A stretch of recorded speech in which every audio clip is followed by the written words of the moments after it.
It's been studied and proven time and time again that prolonged exposure to stress without appropriate stress management techniques can literally make you physically ill and potentially even become life-threatening if unaddressed. However, some amount of stress we've also kind of noticed can be a good thing and can spur us into action and help us get our creative juices flowing or things like that. So today we're going to discuss the critical markers for stress and burnout that you should know in order to keep from the painful consequences of long-term stress.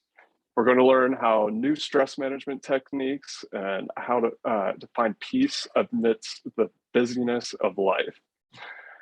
Just a heads up, we are recording this today, so if you'd like to revisit any of what our guests say or want to share any of this with a friend, keep an eye out for a link to this session and an email, and we'll send that out afterwards.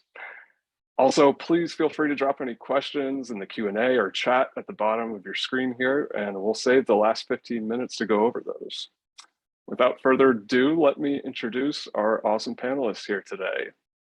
So we've got Toni. She is a licensed mental health counselor and founder of the group practice Riverbank Therapy in Seattle, Washington. She specializes in working with complex PTSD, depression, and anxiety from a somatic attachment therapy lens. Let's go mind-body connection. Toni is committed to empowering clients to embody their authentic selves.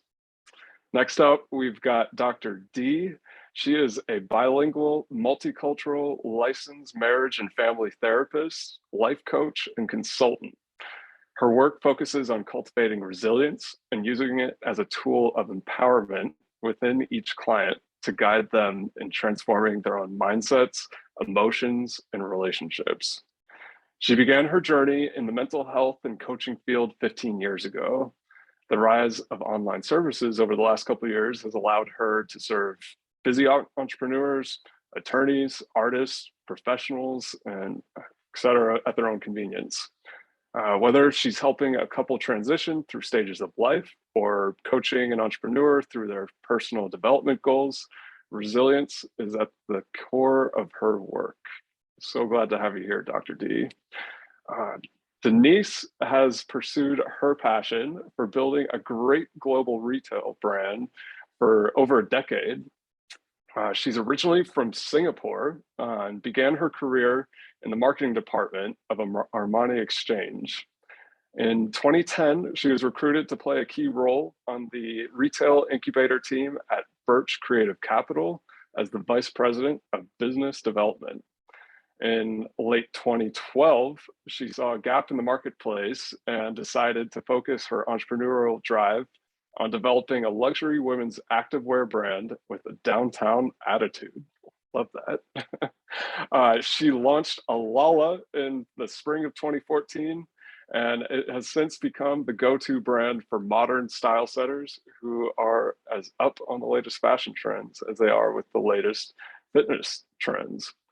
So, guys, I'm so glad to have you all here today. I am excited to kind of hear more about how, your different perspectives can really help us see so many potential avenues. But I wanted to start off with kind of what you guys would say is the root cause of like stress, and how would you define stress overall? Denise, I would love to start with you as kind of being the boss lady you are. What does that look like for you? I think for me, like stress honestly comes out of like putting yourself too far in the future, and like kind of like not knowing what's happening and letting that knowledge of not knowing affect you. Right. And I feel like for me, like when I am able to pull myself back into the present, I'm not as stressed out because I'm just living in this moment. So for me, stress has a lot to do with like my expectations of what's going to happen next. So that's kind of how I see it. Awesome. Yeah. And uncertainty can be a killer. So whenever you have no idea what's coming next, I could definitely see how that really just builds on the stress. Sure. I mean, Toni, I know you definitely do a lot of work, especially on social media, kind of doing psychoeducation. One thing that you talk about a lot is the window of tolerance. And I'd love to kind of hear your views on what you kind of define as stress and kind of things that you kind of see in your clients as ways that stress manifests in their life. Yeah, totally. I will try not to talk for 3 hours.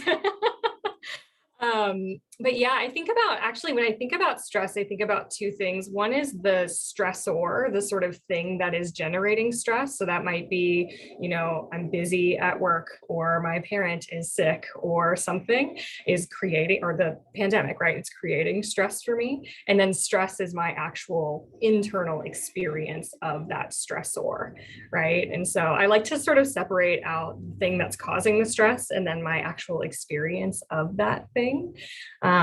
Because sometimes stress, and I think there's a question maybe about this later, sometimes stress is okay, right? When I'm about to take a really big exam, I need a little bit of stress to do well because it's motivating me to action, right? Or if there's a legitimate, threat to my life, I need a little bit of stress to be able to respond effectively and protect myself.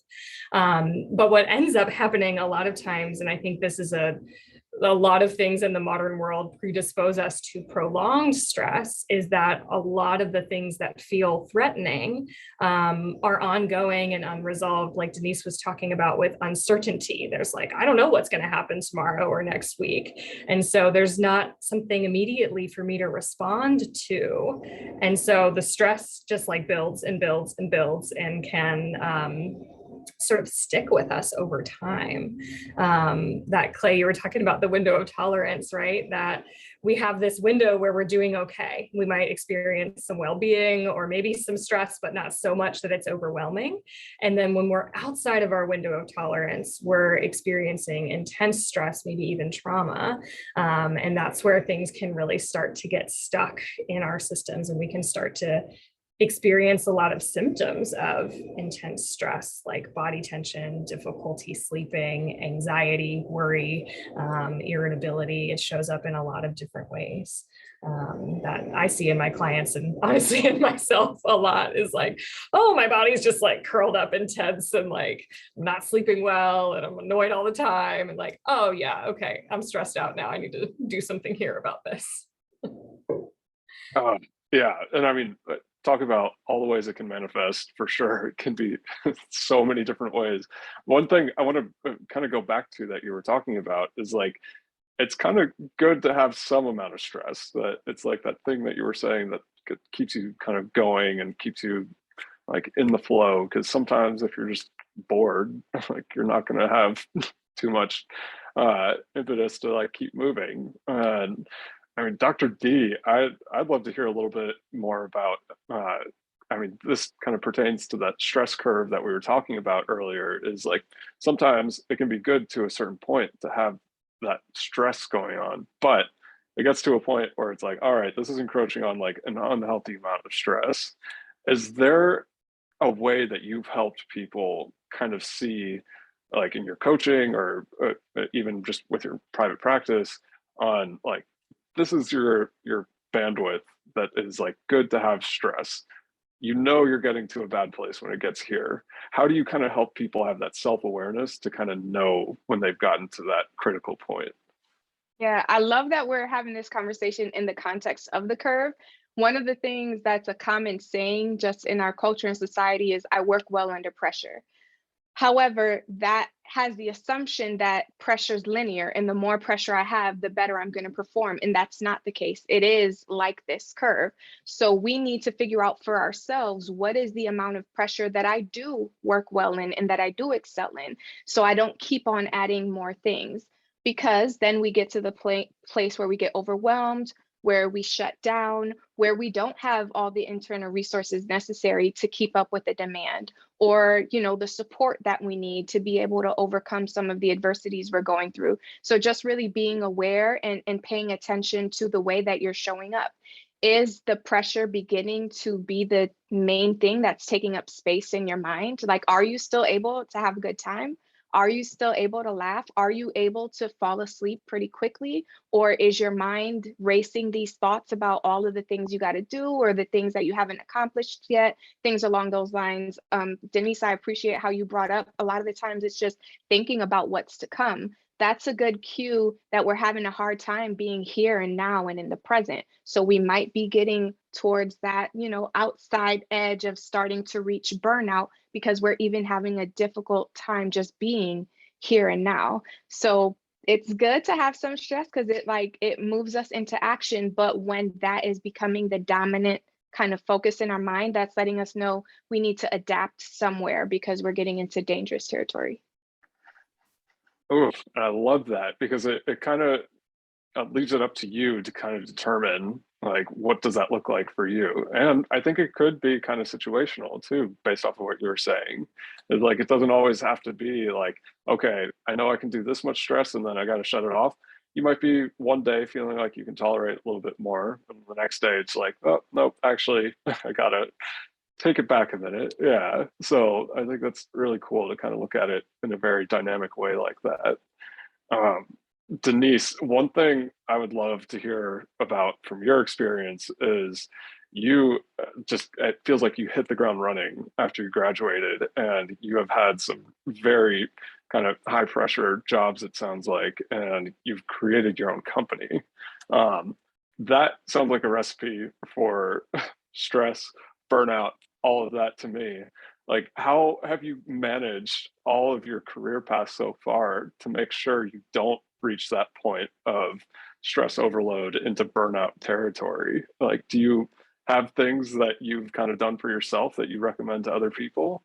Yeah, I think there's like both like internal and external things that I do, right? On the external side, just making sure I have people that I can really talk to and kind of like unload on, when I do feel stressed. I feel like that for me is helpful, even just to talk about it, not to like get people's opinions or, help, but just to have people that you trust that you can just, kind of share the stressors that are happening, I think is really, really, really helpful if that's kind of your communication style.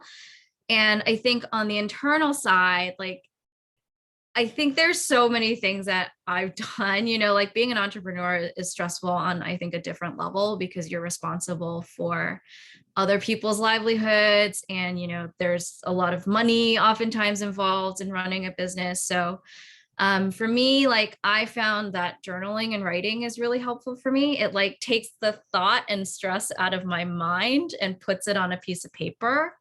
A lot of time when I can't sleep because I'm stressed out or I'm worrying about something, I'll write it down. And even, it doesn't mean I'm solving a problem. I'm not solving anything. I'm just writing down my stress onto a piece of paper. And a lot of times it will help me sleep a little better or, or just be able to get through that moment where you're just like so panicked. So that's one thing that I really do to kind of cope with stress. And I feel like, again, it's like, I think taking a deep breath and like just coming back into the present.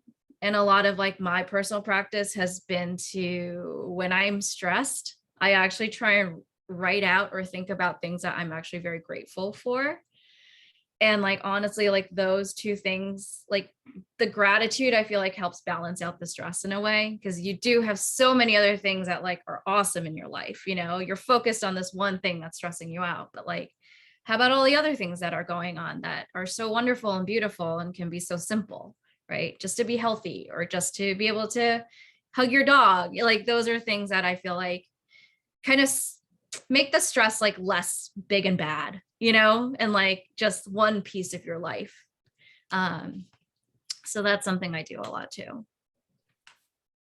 I feel like that's really cool because I don't know if you meant to do this, but you kind of give some good tips for like if you're more extroverted, it's good to talk to people, and it could be friends, coworkers, whatever. It's also a good plug for therapy. So thanks for that. But also like the journaling piece, like that can be really great. And I think that's something that comes more naturally to people that skew more introverted. And Something that, I mean, we talked about this in another group chat that we recently had for kind of loneliness versus solitude, and how like finding that time to be alone, even if you are the most extroverted person in the world, to have that moment of time for solitude, like journaling and things like that, can be so helpful for your overall stress levels. And I think you provided such a great recipe for kind of things and prompts that you can focus on to kind of get your mindset out of that potential burnout phase and kind of bring it back into like the healthy amounts of stress. So thank you for saying that for sure. Uh, I mean, Dr. D, do you have any other things that you would add to that? Because I know that's kind of a core thing that you work on, is just helping entrepreneurs. And I'm sure you see a lot of people in burnout states. Like, how do you kind of help them recover from that? Yeah, what I appreciate that Denise gave a beautiful example of a term we call psychological flexibility. So you're able to experience the stress, you're able to know what's happening, and you're able to pivot your perspective and think about something else, transition to other areas of your life. When we're getting more into that danger zone in the burnout stage, we're more rigid in our thinking. It's very difficult to be able to do that. We're overwhelmed because we're so fixated on the problem and we have to fix it, or things are going to end, or the catastrophe is happening. So just being able to practice exercises like that strengthens your psychological flexibility and your resilience, because you're able to see, like, yes, this is one aspect, but there's so many other dimensions that I'm operating from. There's so many other roles that I show up as, and I can still, even though this is happening, show up in these places. And you mentioned the importance of expressing verbally and through our thoughts. Another underrated expression when it comes to stress is us being able to release a lot of that stress physically. So whether that looks like exercise, you did mention breathing exercises, so that's a great one too. It helps us release everything that's happening hormonally and all of those chemicals that are going through. It's important for us to let them come out through our sweat, through our tears, just through that energy and motion, so that we can get through that emotional wave. Otherwise, that tension continues to build up in our bodies, and then our thoughts kind of stay there too. So Ooh, thank you, Liz. beautifully said. And I mean, I think you're really encroaching into Toni's focus there, psychosomatic kind of psychotherapy. Like, Toni, do you want to add on to that? Yes. Yeah, like Dr. D, I love that you brought up movement, because that's our body's way of understanding the end of stress is through movement, right? Even though most of the stressors we deal with in our day-to-day lives are more psychological, right? It's stress at work, it's stress with our families, it's in relationships. The way that our bodies metabolize stress is through movement. And so one of the ways that I sort of deal with stress and talk with my clients about it is, like, after a stressful thing, I literally will shake it off. I will dance, I will sing in my car, I will go on a run, I will stomp up and down the stairs, like something that lets my body know, like, hey, we did the thing, we ran away from the lion and we are safe now, right? Like, that movement can really help communicate to our body, like, the thing is over and we're okay. And it also, like, Denise, around journaling, one of the things that came up for me too is like focusing on what we can versus what we can't control, right? If I focus on what I can control and I do those things, and then I move my body, my mind and my body both know we've done exactly what we can do. Now we can move through this and we can do the next thing. Whereas if we focus too much on what we can't control, our body stays stuck in that stress cycle because there's nothing to let go of, because there's nothing to do, right? And so I think making that internal distinction between what we can and can't control is also really important. Oh, I love that. I I do want to just real quickly do a little anecdotal story of when I was in grad school. I had a professor that during like the finals period, anytime she noticed that her class was just totally stressed out, she was like, "All right, everyone stand up. Literally shake it out. I want you to shake it off." And that was like, she was like, "You're relieving so much stress by doing that." And then she would always mention that, like you were saying, like gazelle that outruns a lion. Like it's been shown that the gazelle will literally like shake off the stress once it's escaped the lion successfully. And I think that's like almost like an instinctual thing for us to like really kind of reset that stress clock so we don't go into burnout. um, I mean, another thing that I'd love to go back to is just oftentimes like we meet with clients that are just past the stressed out mode into total burnout phase. And at that point, it makes it so much harder to help them because you're kind of starting from not just scratch, but you're kind of starting from a hole. Like Dr. D, do you have any recommendations on like how you can tell people like, okay, this is before you get to that point, this is when you know it's time to come and like seek some extra help. Like, do you have any guidelines there that you would want to talk about here? Yeah, so I prefer people coming in before they feel stressed out, because then we could build from there. We could take creative space there and ensure that we're creating the life that you want to live, that you don't feel like you need to take a vacation from, right? So I love working with people there. However, I also work with people who come when they're like past the point of no return, or they feel that way anyways, and they're burnt out. And then the point of that is just like, okay, how can we regulate? How can we self-soothe? How can we kind of ease and put out the fire that's present right now? But there is no, and that's a big misconception in our culture. Like, we have to wait until something's wrong before we seek support. We deserve support at all times. So whether we're in the place where it's just like, you know what, I want to have this extra resource, I want to have this support as a protective factor so that I don't get to that point, so that I'm a little bit more educated on how my mind and my body works, what those telltale signs for me are. So like, for example, for me, if I'm trying to go to bed at night and I'm thinking about something kind of on a loop, that lets me know, okay, let me think about what's going on right now, because that's one of my signs that I'm starting to get into that overwhelm burnout stage. So what's going on? What do I need to delegate? What do I need to kind of address so that I can protect myself from getting there? So like, just having that process where you figure out, okay, what is it for me? For some people, it's like the biting their nails. For other people, it's the stress eating. They tend to get a certain snack that is not necessarily providing nutritional value, but it is providing kind of those feel goods. And so just self-exploring and knowing what those signs and signals are for you before we even get there. So that's my preference, but there's always support anywhere on the spectrum. Oof, yeah. I mean, self-soothing, I think that's a term that we don't talk about enough. I know ice cream tends to be my guilty pleasure, but in certain circumstances, I don't feel that guilty about it. So it'll be that one thing that's just like, you know what, this is okay here because it's kind of getting me back to baseline. So I think that's definitely. What about you, Toni? Do you have anything else that you would add to that? Yeah, I think I'm with Dr. D that like, come get support anytime you think you need it. I think preventative support is obviously like fantastic if we can keep people from getting to that point of burnout. That's like my dream in life, is that nobody gets to the point of burnout, but obviously a lot of us do.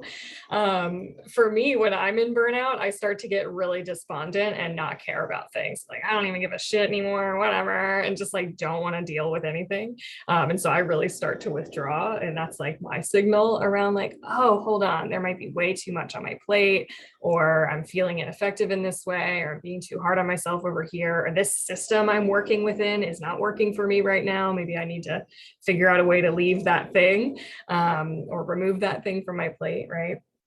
And when I think about getting to that point of burnout, or when we're like, toasty is a word that we use a lot in my practice, like, oh, I'm feeling a little toasty today. It's like, okay, we're not quite burned out, but like, let's figure out what toasty looks like for you so that you can sort of get ahead of burnout. And to me, that looks like a lot of like real basic self-care, right? Are you drinking enough water? Are you sleeping? Are you eating enough food? And are you connecting with people in your world, right? Like, let's get to the like basics of self-care, and let's just attend to those things when we're feeling toasty or when we're in burnout phases. I find that to be really, really helpful. I think that's awesome, because I think a lot of times it means you got to recalibrate. Like a successful bar one day might need to be lowered the next day if you've had a crazy day. One thing we haven't really talked too much about is we talked about how stress comes in so many forms. I think a huge stress for so many people is financial stress. And Denise, I don't know if you have any kind of personal experience about starting a company, because I imagine that's got to be like personal finance stress times a million. But in terms of kind of dealing with the financial stress piece, like, have you kind of come up with any guidelines or kind of guardrails that kind of keep you within like healthier amounts of stress? This is a really tough one, I think, as an entrepreneur, and I'm sure a lot of you can relate on a personal level too. There's always money coming in and money going out, and you're always going to get, like, I don't think anybody's perfect paying their bills all the time. Certainly it's challenging for a small business sometimes to be able to do that. So I do get a lot of calls where they're like, oh, you have to pay this, or you have to pay that, or and that's something that I think is one of the hardest things really to kind of deal with, just because it's so real and it's so, you can see it, right? You only have $400 and you have to pay $1,000. You just don't have the money sometimes. And I think for me, two things. I think it's like putting honestly like barriers between me and like the person asking me to pay the bill. So like whether that's like having an accounts payable person, or somebody in the middle sometimes, just to diffuse that stress, because that stress for me is like right in my most sensitive spot. You know what I mean? So even if it just goes to somebody else first and then comes to me, in some way, like it diffuses how annoying that is for me. Even though, again, it doesn't really solve the problem, right? And I think also then, how do you solve the problem? It's, really being very diligent about finances and being very diligent about planning out your finances, even if it's a very simple budget, like just making sure you're not really spending beyond what you need to, I think is obviously a good practice for all of us. So it's definitely a difficult one. And I think at the end of the day, like removing myself from that stress, almost like, it's like, this is not saying anything about me. Like, I'm not a bad person because I can't pay this bill today. You know what I mean? I'm not a bad entrepreneur because I can't pay this bill today. Like, it doesn't say anything about me almost. And then like that removes almost that like emotional layer, from the problem, like, and I can see it more clearly and just like, okay, like this is the situation and I can handle it. But me being removed from that emotional kind of stress of it is really helpful. But I think it does take practice and time to like take yourself out of that, take yourself out of that spot, Absolutely. Yeah. So for me, it's definitely a journey, and it's been a very long journey, even to get to a point where I'm less stressed about it than I used to be, and I don't think you'll ever be not stressed about it unless you're like a sociopath.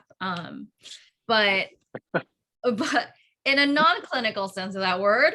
But yeah, I do think like if you can just step back and look at it and just accept it for what it is almost, and say, okay, like, let's just make a plan to pay this bill, then it's much less kind of weighing on you.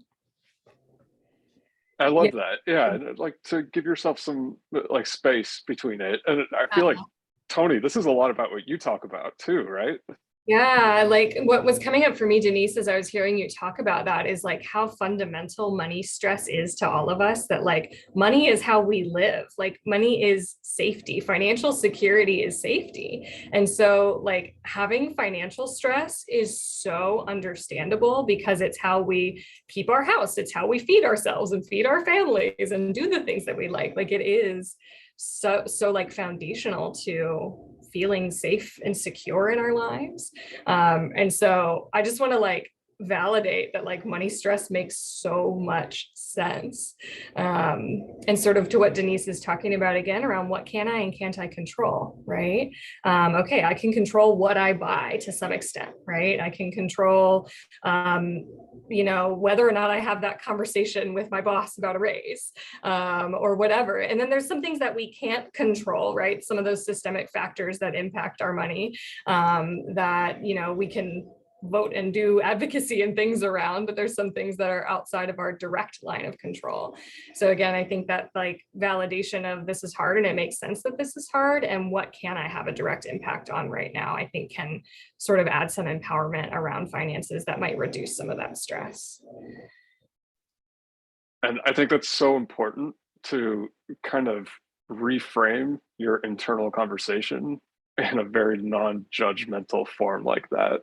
And something that Denise was talking about earlier, that Dr. D, I would love to kind of hear your thoughts, because I know you do a lot of work with like neutralizing the inner critic, is it's so important to talk nicely to yourself. Just because you don't, I think your example was like pay your full bill doesn't mean you're a bad entrepreneur. And I think all too often we can just run away with our thoughts of like, oh, I messed up here, therefore I'm doomed. I'm a failure, not going to be great here. And that's that harsh inner critic. And I mean, Dr. D, this is a lot of the stuff that you work with. Do you have kind of tips and tools and techniques that you recommend people work with to kind of hamper that stress whenever the inner critic does get so loud that it amplifies that stress? Yes, yes. Thank you so much for sharing this. This is like my favorite thing. And I want to highlight that this is an example of how human stress is a little bit unique, right? Because money in and of itself, in the physical form, doesn't create harm or danger for us, but what it means to us symbolically, the stories we have around it, the meanings we attribute to it, that is what creates stress for us. And the benefit of that is that we have control over the stories we create about money. We have control over the meanings that we attribute to what that exchange in value means or can do for us. So noticing, and like when there is that criticism, that harshness, we can practice that that distance that Denise is talking about, even in the psychological sense. Like, okay, that's that inner critic talking. What is this really about? And then we can choose to take a lens of gratitude. I'm grateful for the opportunity to have electricity in this building, or I'm grateful that when I didn't have the funds, I was able to take out this school loan so that I did have the resources I needed to be able to have the education required for my profession or whatever the case may be. But really owning and taking ownership and reclaiming your power over the way that managing our finances impacts us, because we are the ones that attributes the symbolism and the meaning there. Oof, I just got chills thinking about that. That's awesome. And I think that is a beautiful way to just kind of really bring it back to like, you know what, even though it feels like things are out of my control here, I do have some control, in the sense that like I can control what's going on in here. And I think it takes a lot of the power back there. So that's really, really awesome. One thing I will say on a practical level also is like, Yeah. Sometimes we put so much pressure on ourselves to like, fulfill our financial duties, which we have to. But a lot of time as an entrepreneur, like just talking to the other party, saying like, listen, like I just, I need another 2 weeks, like, or can we break it down into 2 payments or something? Like a lot of times, like, I think people are willing to work with you, not all the time, but they are willing to work with you to kind of come up with a solution that both of you can live with. You know what I mean?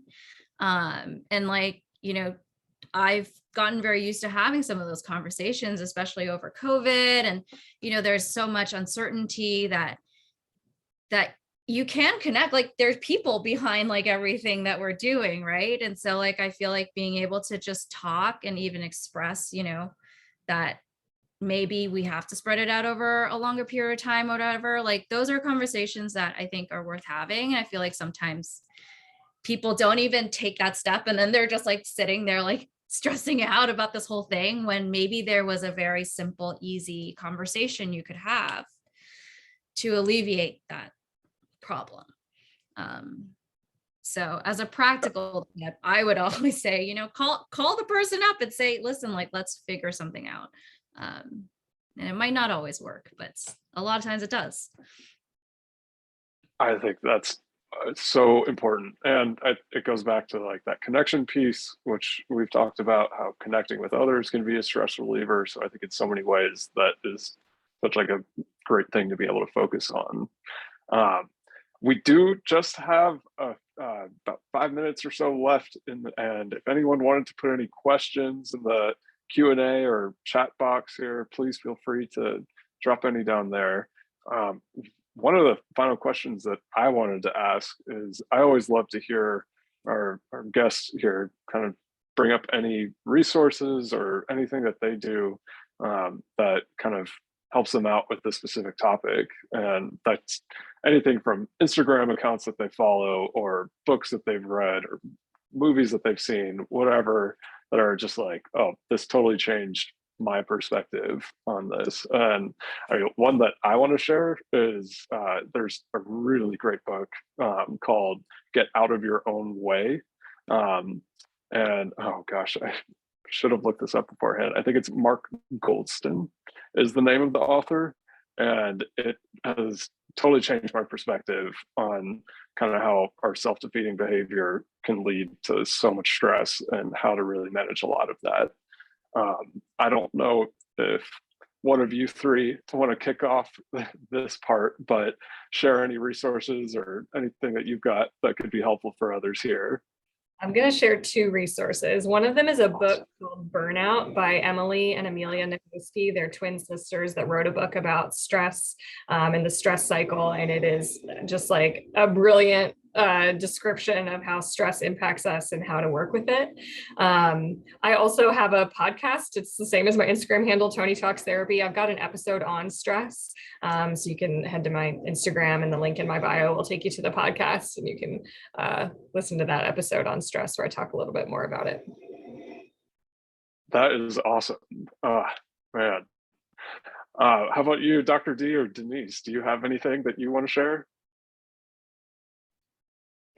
Yes, we talked about self-awareness today. So I love taking assessments to help me figure out where I am and sharing those with my clients as well. So one of them I'd like to share with you all. You see my handle, I think, on my name. So you could just like send me a message, and I could send you a link to a resilience quiz that I created that helps me get an idea of, okay, where is it that I need to pull or strengthen my resources? Is it in my social area? Is it a little bit with more intellectually, like controlling my thoughts? Is it a little bit more with my body, physically speaking? So we could figure out, okay, how do we fill up our resilience cup, so that, because that is a protective factor for stress. And then I love just watching people and following other mental health accounts on Instagram. So that helps me just continuously have that perspective and that psychoeducation just on a daily basis. So those are kind of my go-to self-awareness and just exposure to mental health tips on my feed. That's awesome. A little inspiration is never a bad thing there. I love that. Denise, how about you? Do you have anything that you'd want to recommend off of that? You know, I don't have any specific ones, but for me, like a lot of very simple breath work. Like if I'm feeling stressed, like I'll do like 2 or 3 minutes of breath work, just like regulate in that moment, you know. So I think looking up breathwork techniques on YouTube or wherever you guys can find things is really helpful. And then again, like a pen and pencil for me, like a pen and paper for me, that's my ultimate, like writing things down and trying to map out solutions or just writing my feelings, like honestly is my go-to tool for dealing with a lot of this stuff. Oh man, I'm a huge believer in that too. So I'm right there with you. We did just get a quick question in here. I'd love to see if anyone would want to take this before we have to wrap up. But someone asked if you had any advice to for someone that's currently going through grad school and is just feeling a lot of pressure from the structure of the academy and dealing with things on their own, like procrastination and self-sabotage. Does anyone have kind of a quick tip that they could share with either how you did it yourself getting through grad school or starting a business, anything there that you'd want to, Dr. D, do you want to kind of take this one? Yeah, I definitely highly encourage you to seek support. So I was in a similar situation during my doctoral program. I was in therapy. I also had a mentor, and that really helped me understand how to navigate politically the institution. But then having that space also in the therapy room also allowed me to be able to process what was coming up emotionally for me, and then figuring out how to advocate on my behalf. So a lot of the things we talked about today are things outside of our control, but there are things within my control. But I needed to figure out how to process everything that I was feeling so that I could step into action, advocate on my behalf, get access to resources I needed, and just learn how to navigate in that new space. And I would add to that too, on the topic of procrastination. I feel like for me, I tackle that thing that I'm trying to avoid like the first thing in the morning. You know what I mean? The first thing I do before I do anything else, I'm just like, okay, I'm going to do this thing that I really don't want to do. And oftentimes, swallow the frog. Yeah, exactly. Right. And it's like, it's rarely as bad as you thought it was going to be. And to get it done in the morning means like, you know, you really just did the hardest thing you had to do that day. And the rest of the day is much easier. That is great. Well, I cannot believe it, but we are already at time here. And I wanted to thank you all so much again for coming today. I loved what you had to share. And I feel like this is going to be so helpful for so many people. Just as a reminder, we are going to be uploading this discussion to YouTube and sending it out in case you missed any part of it or want to share any of it. The email that we're going to be sending out will also have some links to our panelists, and you can learn more about them and follow them on social media or their websites. And just as a final reminder, help is available for mental health support through group therapy with Grouport.